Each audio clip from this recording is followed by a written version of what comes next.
So, aujourd'hui, je suis au jardin communautaire de Saint-Louis-de-Quinte pour faire un atelier de comment faire du compost. So, checkons ça.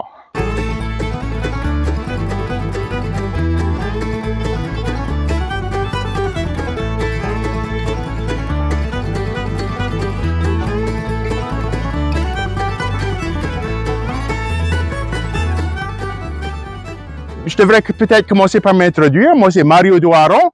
On me connaît comme Monsieur Carotte sur la radio CJSE. Je suis le coordinateur de la résilience alimentaire et l'environnement avec la Commission des services régionaux.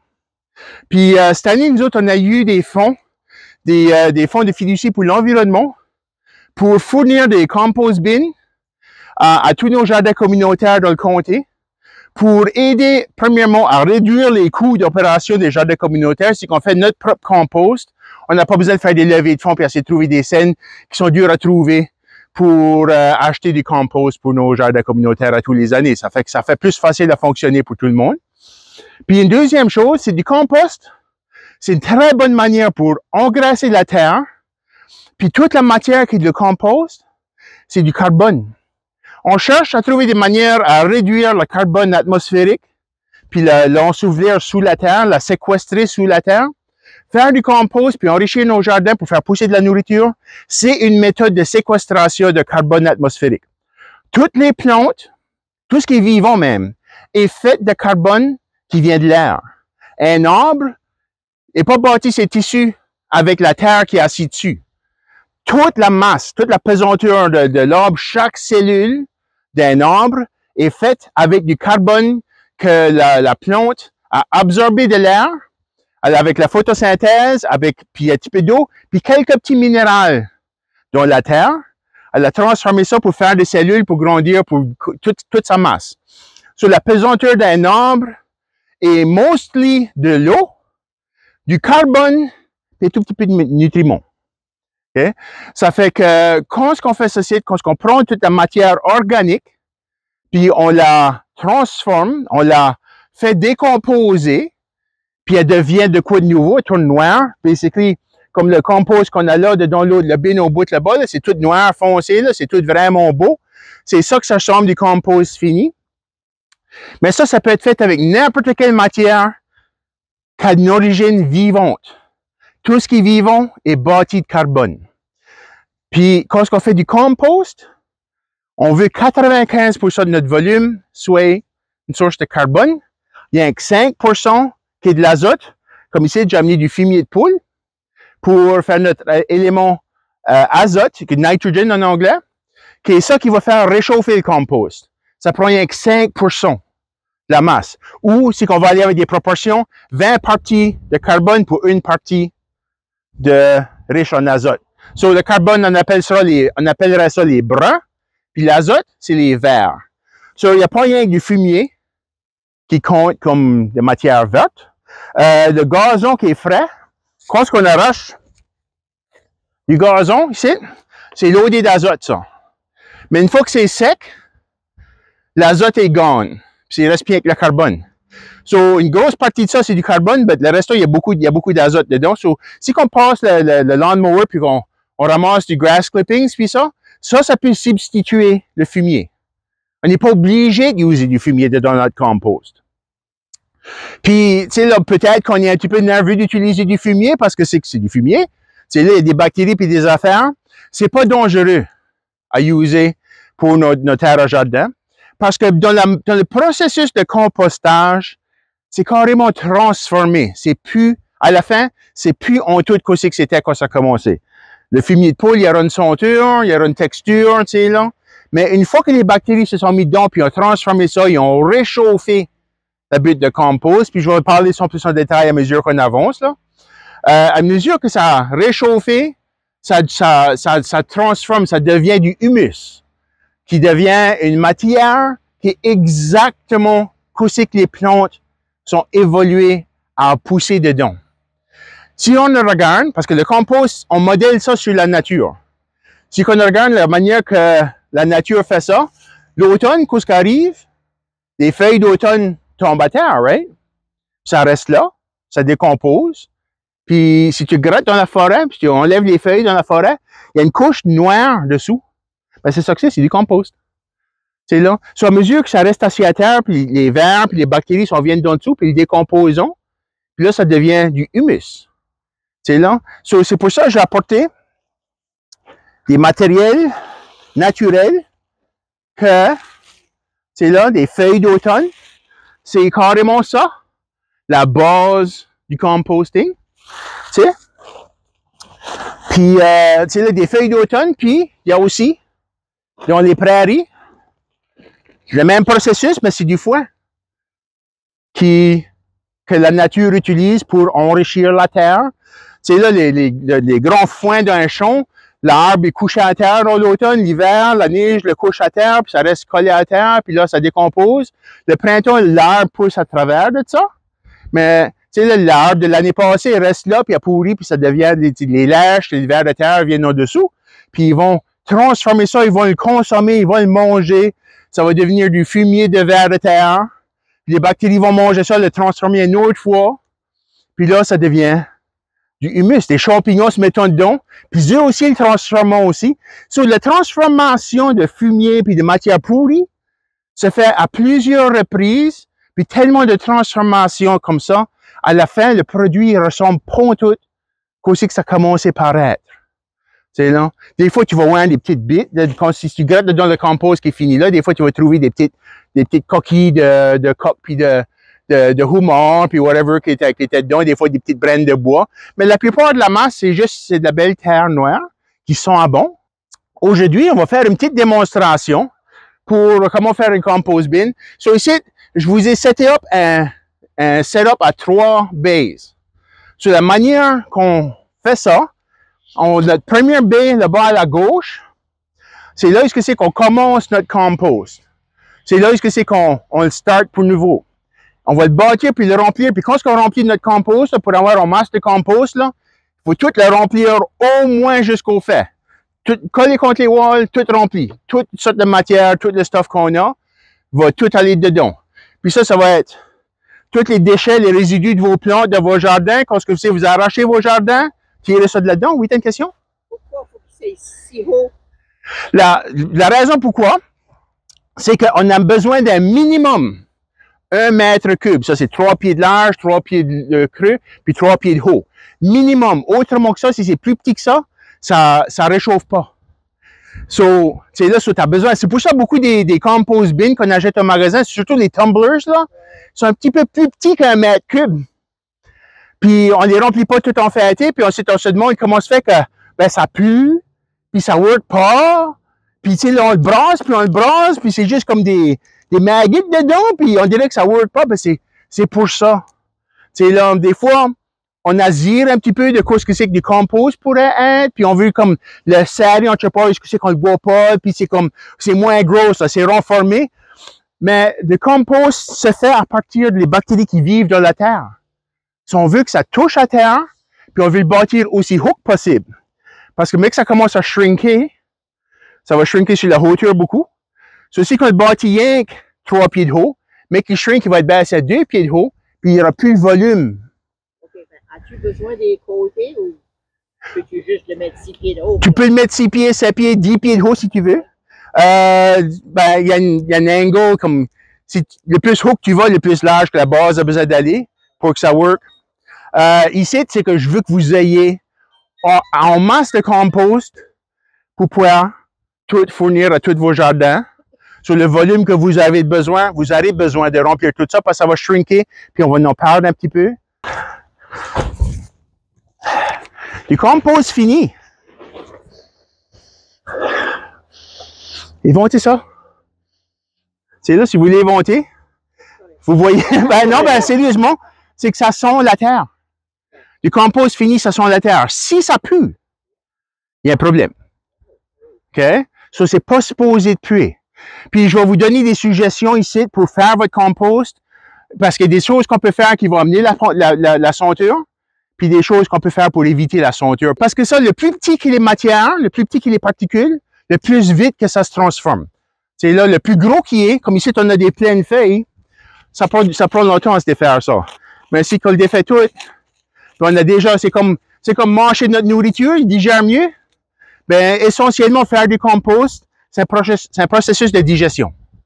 On est en train d'imiter ce qui se passe sur la bédaine d'une vache, ou d'un bœuf, ou d'un mammouth, ou d'un, des gros animaux. C'est essentiellement, c'est ça. Ils prennent puis ils mangent la matière organique.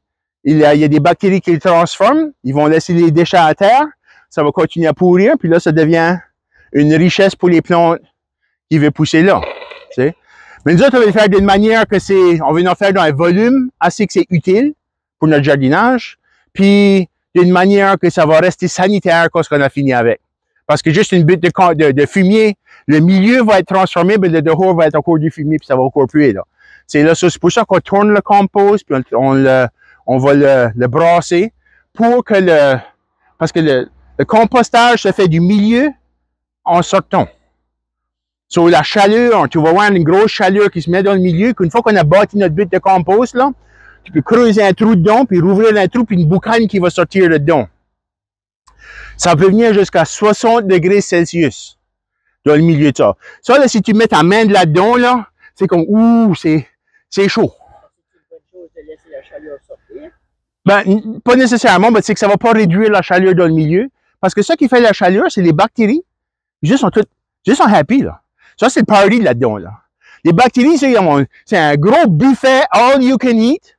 Des parfaites conditions qu'ils ont toutes besoin. Puis, ils grouillent beaucoup, ils bougent beaucoup, ils mangent beaucoup, ils reproduisent beaucoup. Puis, toute cette activité-là, c'est ça qui fait la chaleur. C'est comme quand on fait un party, puis tout le monde danse, là, il commence à faire chaud dans la salle, right? C'est la même chose dans le compost pile. C'est ça qu'on veut encourager. On veut encourager un lieu, il sait que c'est toutes les bactéries qui sont utiles pour nous autres, les bactéries aérobiques. Puis, il y a deux sortes de bactéries. Il y en a qui sont aérobiques, qui respirent de l'oxygène, comme moi puis toi. Puis ceux-là qui sont anaérobiques, ceux-là qui vivent jusqu'à n'y a pas d'oxygène. So, la différence entre les deux, c'est que les bactéries aérobiques, c'est ceux-là qui nous aident, tu sais, là, à transformer les choses, c'est bon pour les plantes, ça sent pas mauvais. Mais ceux-là qui sont anaérobiques, c'est ceux-là qui vivent dans nos guts. Le E. coli, puis d'autres bactéries comme ça, qui peuvent causer des maladies. So, on veut pas encourager les bactéries anaérobiques, parce que c'est eux qui vont faire le compost pas sentir à bon. C'est ceux-là qui vont faire, qu'il y a encore des maladies qui peuvent rester dedans. Il y aura encore du stuff qui pourrait nous causer des problèmes. So, en faisant de quoi qui est riche en air, qui a beaucoup d'oxygène dedans, on encourage les bonnes bactéries aérobiques qui vont réchauffer le compost, puis la chaleur va éliminer les bactéries anaérobiques. Ils ne pourront pas vivre là-dedans. C'est comme faire des pickles. C'est là, tu fais des pickles fermentés, des cornichons fermentés. On encourage avec le sel une sorte de bactérie, puis on décourage toutes les autres bactéries qui vont faire pourrir tes cocombes. C'est là. Ben, c'est essentiellement le compost, c'est un ferment. Pareil comme des pickles fermentés. C'est pas ce qui arrive l'hiver quand la neige est par-dessus le compost. C'est souvent assez chaud que même le milieu de ça, si on le fait gros assez, c'est une raison pourquoi est-ce que je veux vous donner 5 pieds de gros, puis 4 pieds de haut minimum, 4-5 pieds de haut. Oui, non, il y a encore de l'oxygène. Puis c'est pour ça que vous avez vu ici, j'ai des espaces sur les côtés. Il y a peut-être de la neige sur le fait, mais l'oxygène rentre encore sur les côtés. Le vent le rentre, puis l'oxygène va encore rentrer dedans. Ça n'a pas besoin d'avoir beaucoup d'oxygène. C'est quand même des bactéries qui sont habituées d'avoir le niveau d'oxygène qu'on a dans la terre, 6 pouces de creux. So, si tu grattes à 5 pouces de creux dans la terre, là, le niveau d'oxygène qui est là, ils vont besoin d'au moins ça pour fonctionner. Sur l'hiver, là, ça va refroidir, là, le dehors sera frais, parce que souvent le chair du compost pile est encore chaud. C'est meilleur de l'avoir à l'ombre. Ici, on va être au soleil, mais on va mettre une tarpe dessus le fait quand c'est qu'on aura fini. Pour 2 raisons. On veut pas qu'il y ait trop de pluie, puis de neige qui fond. Faut pas que le compost ait trop trompe. Parce qu'avec, ce qui arrive, c'est que tu sautes de quoi dessous l'eau, il n'y a plus d'air à respirer, right? Toutes les bonnes bactéries aérobiques vont nailler. So, si tu mets une tarpe dessus, même si la tarpe est là, l'air peut quand même rentrer. Ça rentre dessous, là, puis c'est comme mettre une couverte dessus le dos. T'sais? Puis comme ça, on arrête trop de pluie de le soaker trop tête pour pas que les bactéries, toute la matière est toute collée ensemble bien tête, puis qu'il n'y a pas d'air. Mais si on met pas de tarp, aussi, des fois, il fait trop soleil, puis ça sèche. S'il n'y a pas d'eau, il n'y a pas de vie. So, faut que ce soit humide. Pareil comme tu prends une débarbouillette pour te laver la face, là, tu la mouilles, tu la soaks dessous le sink, là, puis ensuite tu lui donnes une petite squeeze, puis la débarbouillette est juste humide assez pour te laver la face. Ben, c'est comme ça qu'humide, le stuff qu'on veut mettre dedans notre compost a besoin d'être. Juste humide assez pour que c'est humide, mais pas soaké que tu squeezes, qu'il y a de l'eau qui drip à terre. Juste assez humide pour que ça s'y trompe. Sur la matière que j'ai amenée aujourd'hui, il y a assez mouillé, là. Sur toute la matière que je vous ai amenée est déjà trompe. So, on n'aura pas besoin nécessairement de le hoser down. Ben, d'habitude, quand on fait du compost, tu mets une couche, tu l'arroses, tu mets une autre couche, tu l'arroses, tu mets une couche, tu sais, là, puis à mesure que tu mets une couche de layers de différents matériels, tu arroses entre les couches pour faire sûr que il n'y a pas de section qui est comme vraiment sec, parce que si c'est sec, il n'y a rien qui va arriver. Ben, ça va dépendre de vos préférences à vous autres. Moi, j'aime les mettre à peu près 6 pouces de matière brun pour à peu près 1 pouce ou 2 de fumier. So, c'est comme faire des lasagnes. On fait en layers, des grosses layers épaisses de noodles, puis une petite layers de sauce. Grosse épaisse layer de noodles, d'autres sauces. So, épais de matière qui est riche en carbone, des feuilles secs, du foin sec, des matières de plantes qui sont secs. Ça peut être des wood chips, ça peut être du carton, ça peut être du papier shreddé, ça work ça aussi. Si le bureau a des papiers shreddés, on pourrait l'amener puis le mettre dans le compost. Ça va tout être transformé. C'est toutes des choses qui sont d'origine vivante, ça. Tu sais? Quoi ça? Le papier journal, tout, ça compte comme du brun, ouais. Parce que c'est pas, l'azote est juste que c'est encore vivant. OK? So, toutes les plantes qui sont encore vertes, il y a encore de l'azote dedans. Mais le papier, il y a du chimie là-dedans. Il y avait du chimie dedans. C'est que le chimie, ça dépend quelle sorte de papier que tu utilises. Pas papier glacé. Non, pas des papiers glacés, pas des papiers avec des layers de toutes sortes d'affaires dessus. Puis, newspaper, c'est du bois. Ils ont usé des chimies pour break down le inulin, pas le inulin, le lignin, le tissu du bois pour qu'il devienne flexible. Mais ça, c'est évaporé off. Là. Ça qui reste, c'est du bois, c'est du carbone, c'est du papier. Non. Les couleurs, les encres, depuis les années, je crois que c'est les années 80, 88, 89, choses comme ça, ils ont changé la formulation des encres commerciales pour l'imprimerie pour qu'elles soient faites à base d'huile végétale. C'est plus à base d'huile pétrole. So, pour qu'elle soit favorable pour l'environnement, qu'on puisse l'utiliser pour des choses comme ça.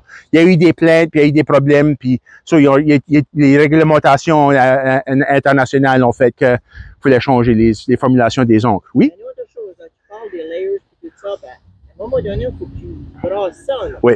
Comment souvent tu brasses? Tu le brasses, ben, moi, ça dépend comment vaillant que t'es. Ok, tu fais ton layer aujourd'hui. OK. Souvent, moi, comme moi d'habitude, moi, je fais mon compost comme ça l'automne, je bâtis ma butte, puis avant l'hiver, je le ferai dans septembre, octobre, puis ça, au mois de décembre, je la brasserai, je la mènerai dans le next bay, puis elle reste là jusqu'au printemps. Puis c'est ça, au printemps, je la brasse bien une dernière fois, je la mets dessus lui du bout. J'espère un autre mois. Tu fais ça au mois d'avril, puis ensuite de ça, tu les pars dans le jardin. C'est là, au mois de mai, puis là, tu es prêt. Oui. Oui. Puis, tu peux faire que ton compost est prêt dans un mois. Si on a des jeunes personnes, comme aujourd'hui, mon garçon Nicolas est venu m'aider aujourd'hui, mais si on a une jeune personne avec des bons épaules et un bon dos, si tu fais ton compost, après 4 jours, ça commence à réchauffer, là, tu le tournes une fois. Puis, tu le tournes back à tous les 2 jours pour 28 jours straight. À la fin d'un mois, ton compost est fini. Ouais. So, à toutes les fois qu'on le brasse, on ravigote back la matière, puis ça accélère le processus. Mais c'est de l'ouvrage. So, c'est pour ça que c'est bon, comme si on a des jeunes personnes, puis qu'on peut les briber avec un six-pack de bière, ou un repas, ou, tu sais, là, on fait un bouilli pour qu'ils viennent faire ça pour nous autres. Tu sais, là, c'est ce temps-là que, tu sais, là, on peut vraiment, si on est pressé pour avoir du compost. Mais du compost pour un jardin comme ceci, on sait qu'on va en avoir besoin au printemps. On en a besoin à tous les années. Ça, c'est tout le temps quelque chose qui c'est qu'on va tout le temps être en train de chercher pour fabriquer du compost. So, c'est tout le temps, on a tout le temps on the go. Puis, tu sais, parce que ça, c'est une matière, ça, c'est une ressource qu'on a. Une ressource, veut dire, ça se répète. On a toujours du déchet de cuisine qui sort. Mais chez moi, c'est un exemple parfait de ce que c'est comme moi chez nous. J'achète même pas des green bags. Je jette pas rien de matière organique, moi, au chemin. C'est rien qui s'en va à la landfill avec de chez nous qui est organique. Ça va tout dans le compost. Par exemple, moi, j'ai des poules. Ça, si j'ai de la viande, un morceau de steak avec un T-bone dessus, une chose comme ça, je tire ça aux poules, on mange le reste de la viande, puis je prends le fumier, puis les déchets qui sortent du poulailler pour faire mon compost. Mais tu sais là, c'est pas nécessaire. On devrait pas avoir besoin. Tu sais là, c'est chaque household, surtout ceux-là qui vivent en dehors des municipalités, qu'on a de la campagne, on a de la place, on peut se faire une butte de compost en arrière, out la way, qui est facile à reacher, puis qu'on peut vraiment faire de quoi qu'une valeur monétaire, parce que c'est que ça coûte l'argent, ça coûte cher assez. Puis c'est dur à trouver le budget pour fournir ça. On a 10 jardins communautaires dans le comté, tu sais là, puis c'est pas tous les jardins qui vont, tu sais là, les funding pour pouvoir payer ces matériels-là. Tu sais là, ben c'est nécessaire. Si tu ne fais pas du compost, la terre fonctionne pas. Est-ce qu'on veut faire une terre qui est fonctionnelle? Puis là, c'est une des choses que je voulais parler à propos du compost. Puis on n'a même pas commencé à faire notre compost encore. Mais je veux juste commencer par dire une chose. Je vais sur la radio, puis je réponds beaucoup des questions de jardinage. Puis beaucoup de monde m'amène avec des problèmes, mais ce site, ça pourrit, ou ce site, ça pousse pas. Tu sais, là, comment se fait que ce site, ça work pas?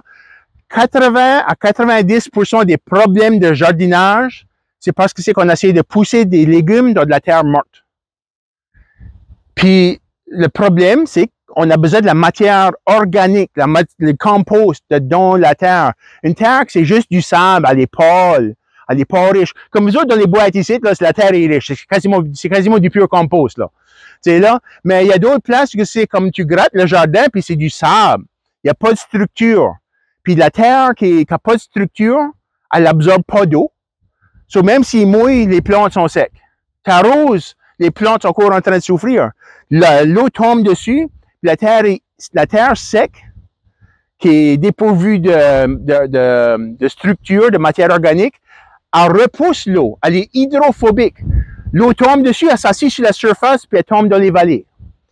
So, quand elle tombe dans les vallées, elle amène des nutriments, elle amène la terre, elle fait de l'érosion, ça brise ton jardin, le peu de nutriments qu'il y a dans ta terre, à tous les fois qu'il mouille, elle s'en va.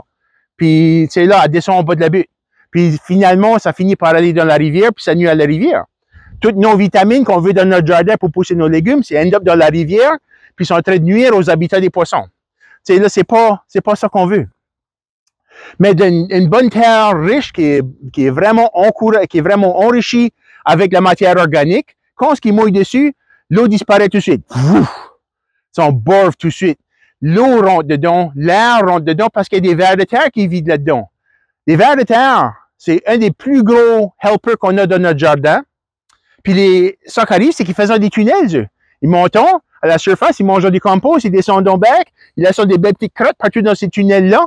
Mais ces tunnels-là laissent aussi, parce que les crottes de vers de terre, c'est un des meilleurs fumiers qu'on peut utiliser dans le jardin, là. Mais ensuite de ça, on a des beaux tunnels. Les tunnels laissent l'air rentrer, laissent l'eau rentrer, puis comme j'ai dit tantôt, les bactéries qui font du bon compost, ils respirent l'oxygène comme les autres. Mais ils vivent dans la terre aussi, c'est les mêmes bactéries, là. Mais si l'air ne peut pas rentrer dans la terre, ces bactéries-là sont pas capables de vivre là, puis c'est pas la terre qui fait de tes plantes, c'est ces bactéries-là qui fait de tes plantes.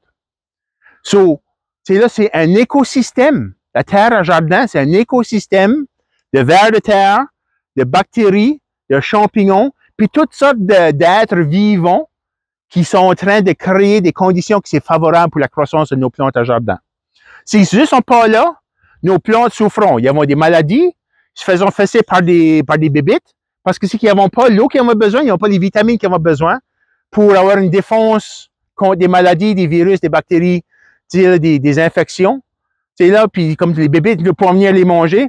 Une plante qui est en bonne santé, quand elle fait qu'elle commence à se faire manger par une bébite, elle est capable de faire des chimies, changer la saveur de son tissu pour que ça soit désagréable pour la bébite de le manger. Mais si la plante n'a pas les vitamines, les nutriments qu'elle a besoin, elle n'est pas capable de se défendre. Puis tout ça, ça commence avec du bon compost. So, j'ai parlé beaucoup. Avant qu'on commence à brasser, ben, je dis pas user du mauvais langage, on va brasser les poupies un petit peu, puis on va faire du compost. OK? So, la chose que moi j'aime de faire, c'est commencer, moi, avec de quoi qui est rouvert, comme des feuilles, sur le fond. Puis dedans, ceci, il y a comme des branches aussi.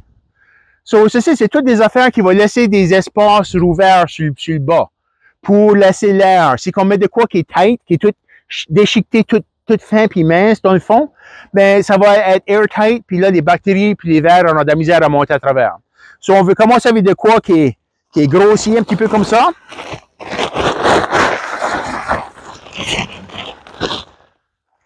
vais te demander une question qui a peut-être été dit avant ça. Chaud, pas de problème.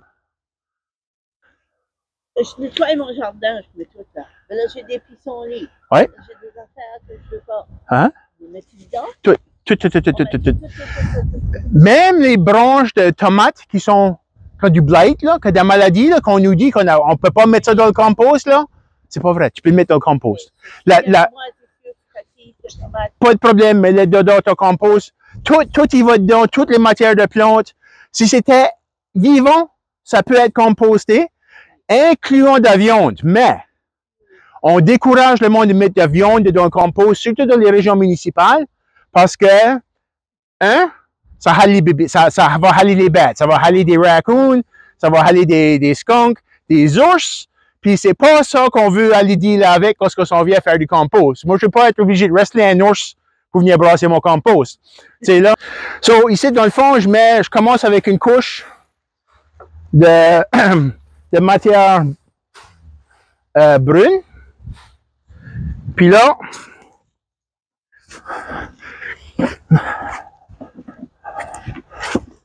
juste un petit peu de fumier.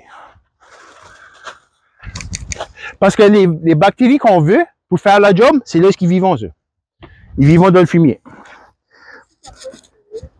Tu peux utiliser du gazon fraîchement coupé, des coffee grinds, des feuilles fraîches qui sont shreddées, n'importe quelle matière organique encore verte. C'est tout riche en azote. Ça peut remplacer ton fumier. Puis, il va vous dire, par exemple, il y en a tous des farmers dedans.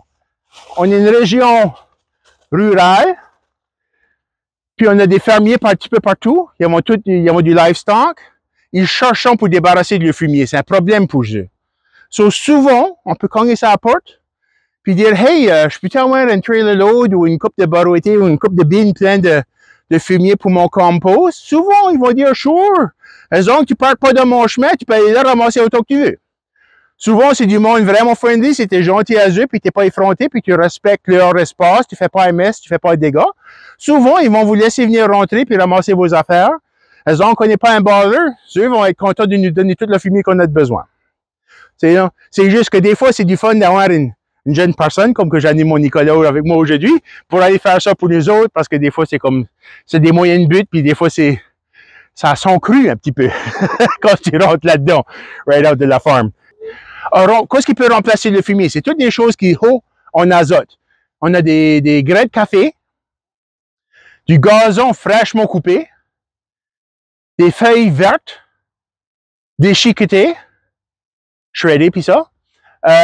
Toute la matière de jardin, toutes les feuilles vertes du jardin, c'est toutes des choses qui sont riches en azote. Comme souvent, comme pour un exemple, j'ai déjà fait du compost chez Francine. La manière qu'on a fait son compost à elle, on n'avait pas du fumier. Surtout, j'ai pris des feuilles d'automne, je les ai parées dans son gazon, j'ai passé le lawnmower dessus, ça a shreddé les feuilles, puis en même temps, ça a coupé le gazon, puis ça l'a mêlé avec le lawnmower, dedans un bagging mower, puis j'ai juste fait une butte avec ça. On l'a couvert avec une tarpe, le printemps ensuite, on l'a paré dans le jardin, puis c'est tout. On a fait le compost dans le milieu du jardin, puis tout ce qu'on a fait, on a levé la tarpe, on a paré, autour. On l'a pas transporté de loin, on n'a pas rien fait de même. C'était très peu d'efforts. Ça n'a rien coûté. Puis, c'est là, c'était juste utiliser les matériels qui étaient déjà sur le terrain. Souvent, faire du compost, c'est juste essentiellement, on nettoie notre yard, puis tu l'apportes, tu fais une butte. C'est tout. C'est tout. C'est tout. Yep. Puis nous autres, à la commission, pour aider le processus, on a aussi acheté Wood Chipper Shredder, on va mettre ça disponible au jardin communautaire. Disons qu'il y a des arbres sont autour du jardin qui sont tombés, des branches, des fois on a des grosses tempêtes. C'est là on veut faire un nettoyage. Un jardin communautaire, c'est basically, on a créé une bibliothèque d'outils. Ce que c'est que vous pourrez venir, parler comme une bibliothèque, tu signes ton nom pour l'emprunter pour une certaine période de temps, tu l'amènes, tu fais ta job, tu ramènes back le wood chipper, puis tu peux chipper ton bois, tu peux chipper tes branches, là, tu peux cleaner des vannes ou des choses comme ça. Puis là, tu as du bois. Quand tu prends un arbre comme un bouleau, disons, puis tu shredes les feuilles, puis les branches, puis tout, ben le bois, c'est de l'azote, c'est du carbone, puis les feuilles, c'est de l'azote. So, on mêle les feuilles puis le bois ensemble, ça fait une compost. Si c'est fait. Ouais. Moi, j'en ai fait couper, les feuilles sont virées brunes. C'est ça. Si les feuilles sont virées brunes, c'est du carbone. C'est juste du carbone. L'azote, c'est un élément qui est vraiment important pour la croissance des plantes, mais elle est fragile, elle s'en va vite. So, quand il mouille beaucoup, comme on a eu beaucoup de pluie au courant de l'été, puis vous autres, vous jardinez dans des boîtes, la pluie va souvent enlever, délaver toute l'azote, puis elle sort. Elle va drainer out de les boîtes, puis souvent on va perdre beaucoup de ces nutriments-là, l'azote, puis des fois du phosphore, puis d'autres choses qui sont solubles à l'eau comme ça, on le perd vite. So, c'est pour ça que c'est important de le remplacer. Puis à tous les ans qu'on a besoin d'ajouter du fumier ou bien de quoi qui est riche en azote pour remplacer ça, parce que ça reste pas en place. C'est pas comme du carbone, une fois qu'il est là, ça reste là, puis ça veut tenir. Le carbone aide à tenir des nutriments, parce que le carbone est comme magnétique. Quand ça vient aux nutriments, ça reste collé dessus. Chimiquement, ça fait ça. Puis c'est pour ça que c'est important de mettre beaucoup de matière riche en carbone. Il faut que ça puisse tenir l'azote un petit peu plus longtemps dans la pluie puis ces choses-là. So là, j'ai mis deux couches. J'ai mis une couche de carbone, une couche de fumier. Puis vous avez vu, là, c'est pas beaucoup de fumier, là. Je l'ai juste séparé un petit peu mince comme ça. Puis, on met une autre couche de carbone, puis un autre exemple de matériel de carbone. C'est juste du foin. Juste des grosses billes de foin. Moi, j'achète ça du fermier au bout du chemin chez nous. Il m'amène des gros rouleaux. Puis, il faut que c'est humide. Comme ici, là, le foin est tout trempe, là. Puis, c'est juste une affaire de l'éparer. Comme ça, en layers, comme que j'ai en train de faire ici. Pareil, comme j'ai dit tantôt, comme du lasagna. Des grosses noodles. Puis un petit peu de sauce entre les noodles. Tu sais, puis la sauce, ce serait notre azote, notre fumier, nos coffee grinds, des grass clippings, tu sais, là. Comme disons, ici, on a la municipalité qui passe le lawnmower partout. Puis souvent, il y a des grass clippings qui se ramassent avec ça. C'est qu'il y a une grosse butte, là, au bout de ça reste des chunks de gazon sur le long, là, mais on peut passer à râteau, mettre ça dans une barouette, puis c'est ça notre fumier, là. Tu sais? On reste proche de la beach, on reste proche de la côte ici. So, les algues qui se ramassent sur la côte, des austères, on appelle ça du eelgrass en anglais. Ça aussi, c'est riche, si c'est encore vert, c'est riche en azote. Si c'est brun puis c'est sec, c'est riche en carbone. C'est tout bon dans le compost. Mais ça qui est du fun about les algues qui sortent de la mer, il y a des vitamines dedans qui est souvent pas disponibles sur la terre. Il y a certains nutriments qui sont dissous dans la mer, qui rentrent dedans les algues, qui amènent ça, qui fait un vrai bon compost.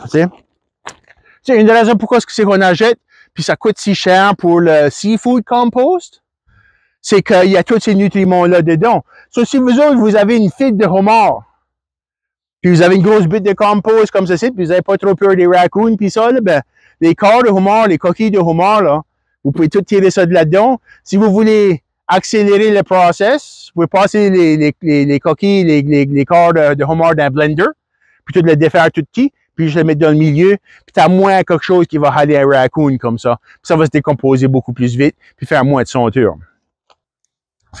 Celui-là, on va mettre une autre couche de fumier de poule. Puis, évontez-vous le fumier de poule? Vous l'évontez pas, hein? C'est pas si grave. Ben, c'est ça, mais c'est pas une ceinture qui va nous chasser away. C'est là. Mais mon fumier ici, c'est quasiment toutes des feuilles. Moi, chez nous, je mets des feuilles d'automne dans mon poulailler pour une source de carbone, pour garder ça propre.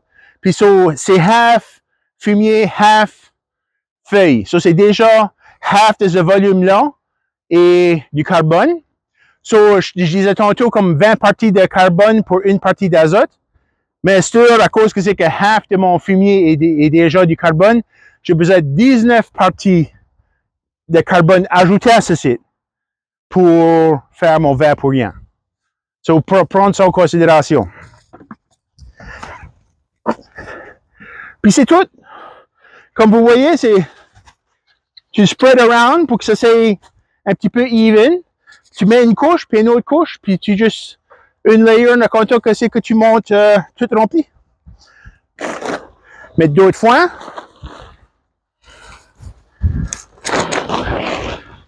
On a-tu un arrosoir? On a-tu une watering tin?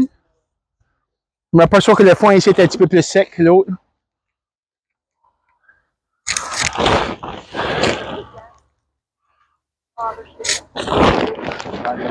Ah, tiens, ouais, peux-tu me remplir ça d'eau, s'il te plaît? On a une, ouais. On est bon.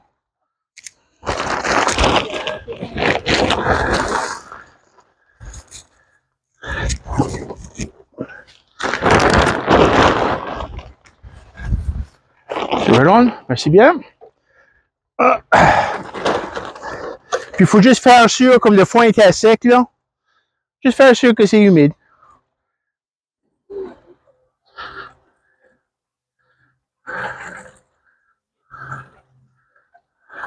C'est tout.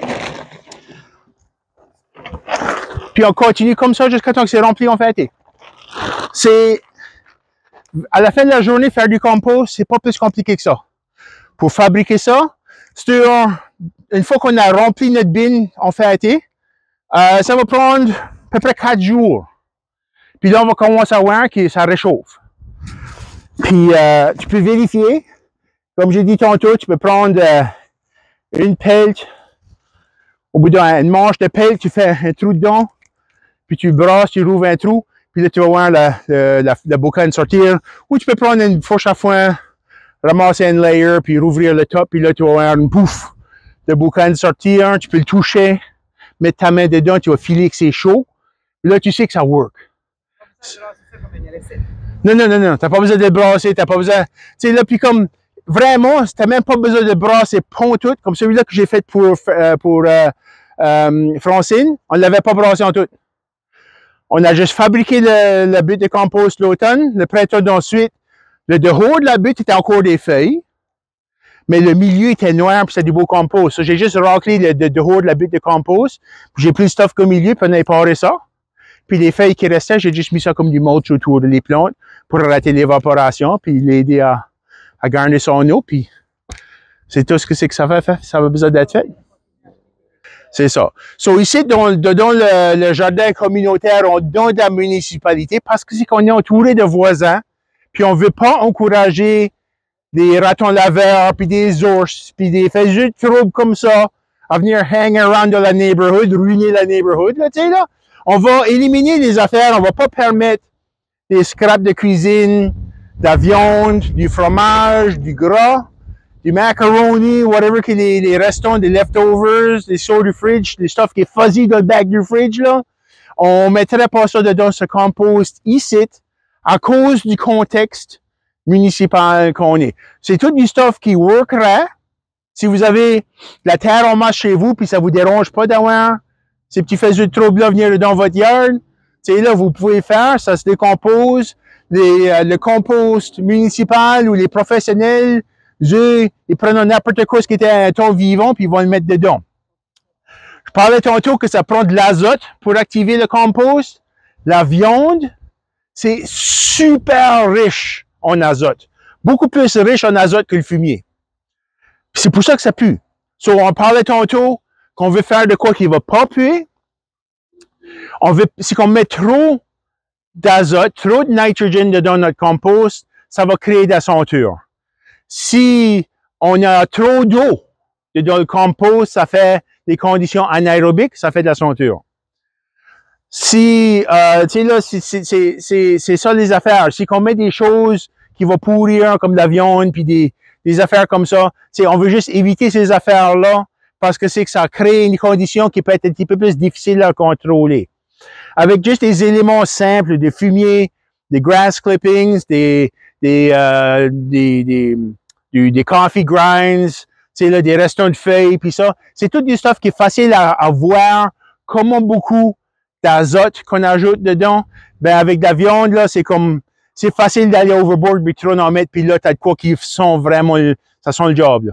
Puis, va garantir, j'ai expérimenté un petit peu, puis, ça peut être pas mal bad. J'ai l'estomac faible, moi. Puis, des fois, ça m'est arrivé que j'ai tourné ma compost pile, puis la senteur m'a emporté, puis j'ai ajouté mon lunch à ma compost, OK? So, on veut pas ça pour vous autres ici. So, évitons de mettre, amenons pas, de vider notre freezer de nos préserves qui sont freezer burnt, puis trop vieilles, puis mettons pas ça ici dedans, là. Là, amenons pas le stuff dans le bac du fridge, là, puis divider toutes les Tupperware dedans ici, là. C'est pas ça qu'on veut ici. Basically, on veut juste faire une bonne compost qui est simple à faire, facile à contrôler, puis en utilisant des ingrédients super simples comme des feuilles, un petit peu de fumier. Là, c'est beaucoup plus facile à contrôler nos ingrédients puis notre proportion. Parce qu'on ne veut pas débalancer la chose. C'est aussi qu'on gagne dans la balance de 95% de carbone, juste un petit 5% d'azote. On peut faire un compost que c'est pas mal safe, qu'elle va pas puer. Puis on a fait notre compost pile, puis c'est l'impression qu'elle veut juste pas se réchauffer. Je vais vous suggérer de quoi, là? Puis c'est comme, pensez pas moins de moi, là. Là, ça va être un petit peu weird, but keep an open mind. OK, là? Une bonne source d'azote qu'on a toutes, c'est de l'urine. Notre urine est sécuritaire à utiliser dans le compost tant qu'on n'est pas malade, qu'on n'est pas en train de recevoir des médications, puis qu'on n'a pas des problèmes de rein ou de foie. OK? Ben, du monde qui est healthy, qui est en bonne santé, on peut comme sortir un petit siot et puis passer la chatte, là. Puis, là, on s'est dit ça, on remplit les restants du siot. Tu prends ton compost pile qui ne va pas se réchauffer, tu prends ton handle, ton manche à pelle, tu sticks dedans, tu fais un trou. Puis ensuite, tu prends juste ton bucket, puis tu le dumpes dedans au milieu de ton trou, puis ça emborde dans le cœur du compost. Puis guess what? Within une couple de jours, ça va commencer à réchauffer. C'est pas mal riche en azote, puis du phosphore, puis une bunch d'autres nutriments qui viennent de notre corps. C'est des éléments qu'on a besoin pour notre santé, qu'on a utilisés, puis on n'avait plus de besoin. Ben, ça peut feeder back nos plantes, ça là. Commercialement, c'est beaucoup utilisé, de l'urine de vache, dedans des opérations de ferme, puis ça, c'est collecté, puis c'est mis dedans du compost commercial, puis tu sais là, c'est du stuff qui est utilisé. L'urine de humain, on est pas mal propre, c'est la zone qu'on n'est pas en train de prendre des weird de drogue, puis qu'on n'est pas, tu sais là, qu'on est en bonne santé, c'est parfaitement sécuritaire à utiliser. Ici, on arrive à la fin de la saison.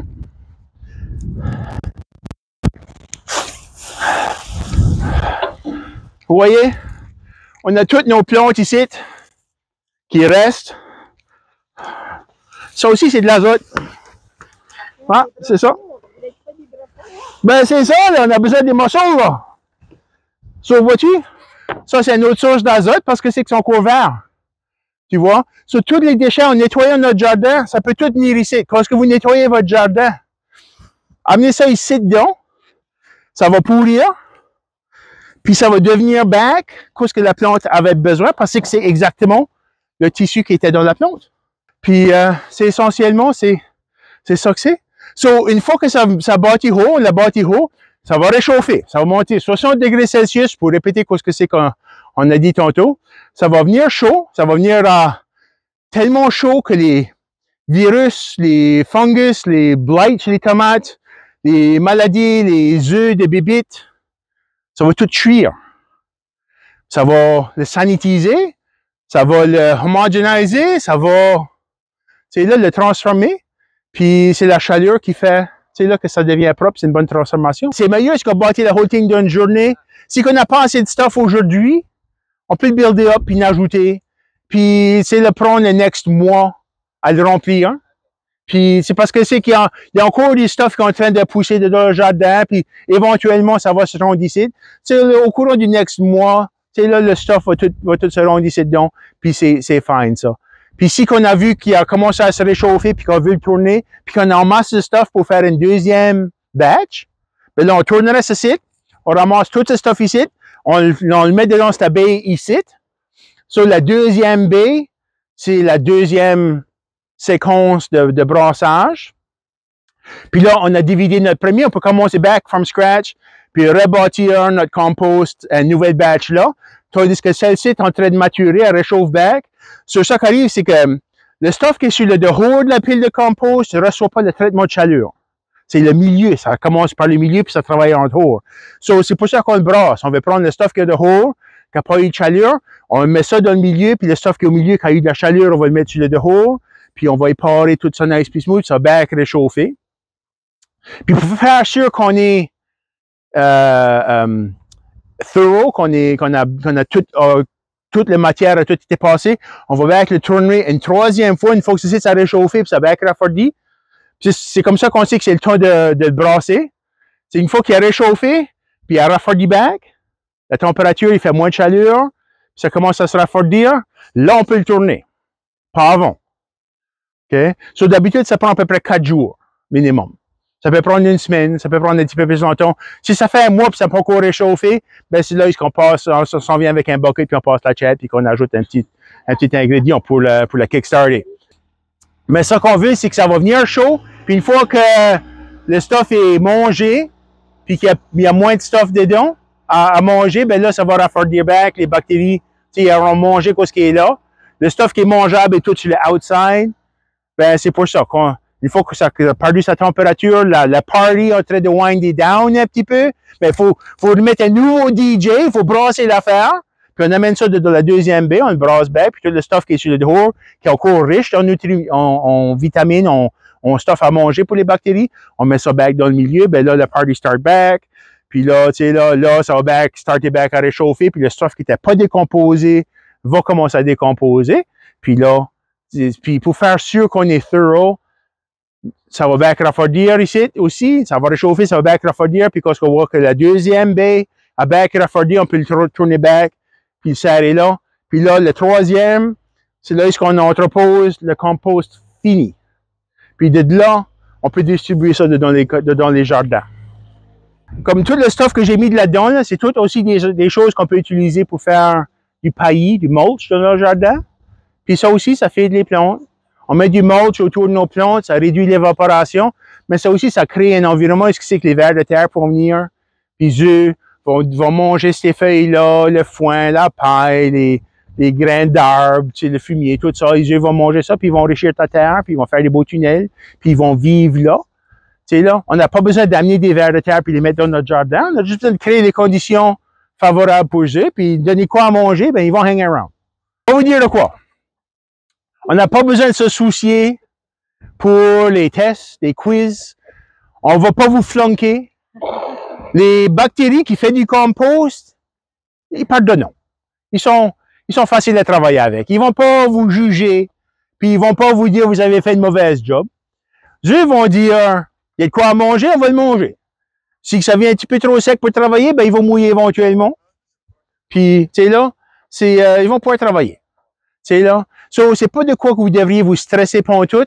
Faites ce que vous pouvez, avec ce que vous avez à portée de la main. Ça va worker. C'est là. Si vous faites une erreur puis un petit peu de senteur, disons que ça vient trop trompe. Le remède pour un compost qui est trop trompe, c'est juste de prendre puis venir le brasser, puis donner de l'air dedans. Puis ça va puer pour le brasser si il y a trop d'eau, là. une fois que tu l'as brassé, tu sais, là, il y a de l'air dedans, les mauvaises bactéries qui puent, eux vont s'en aller parce qu'ils n'aiment pas tellement l'oxygène, puis ceux-là qui aiment l'oxygène, qui réduit la senteur, eux vont prendre over, puis on aura un bon compost qui work. Hein? Puis comme j'ai dit, ça n'a pas besoin d'être beaucoup de travail. Comme vous voyez, là, c'est juste, tu mets du stuff, puis tu tires du stuff dedans, tu nettoies, tu amènes une barouette, tu vas ramasser des mauvaises herbes, tu sais, là, tu clean off le stuff qui est tombé off de tes arbres, on a eu une tempête, il y a des branches puis des feuilles qui tombent à terre, passe le râteau, mets ça dans ta barouette, dump ça dans ta compost, puis accumule du matière, whatever que vous avez, puis même si c'est pas en belles layers propres, là, puis c'est pas comme even, parfait, là, c'est OK. C'est alright. Il faut enlever la mentalité de notre jardinage comme des pilules. Comme nous autres, on est habitués, il me manque du magnésium dans ma diète, il faut que je prenne des pilules de magnésium. Oui, il me manque, tu sais, là, un certain nutriment, une vitamine A, il faut que je prenne des pilules de vitamine A. Pense à ton jardin, si qu'on lui fait une bonne diète, d'une variété de différentes choses, c'est là, pareil comme nous autres. Si qu'on mange une bonne diète variée, tu sais, là, des fruits, des légumes, des viandes, toutes sortes de différentes choses, autant de différentes choses que possible, on aura toutes les vitamines qu'on a besoin pour être en bonne santé. Même chose pour notre jardin. Ce qu'on fait un compost, c'est ça son repas. Ça aussi, c'est rien qu'un ingrédient ou 2 ingrédients, le compost ne va pas donner tout ce que la plante a besoin. Mais si qu'on a une grande variété de différents ingrédients, des algues, des corps de homard, des feuilles, des feuilles de différentes sortes d'arbres, toutes sortes de matières, du foin, toutes ces différentes choses-là, ensemble, fait une gamme de nutriments assez que tous les besoins de la plante est fourni par les nutriments qui sont dans ces matières-là.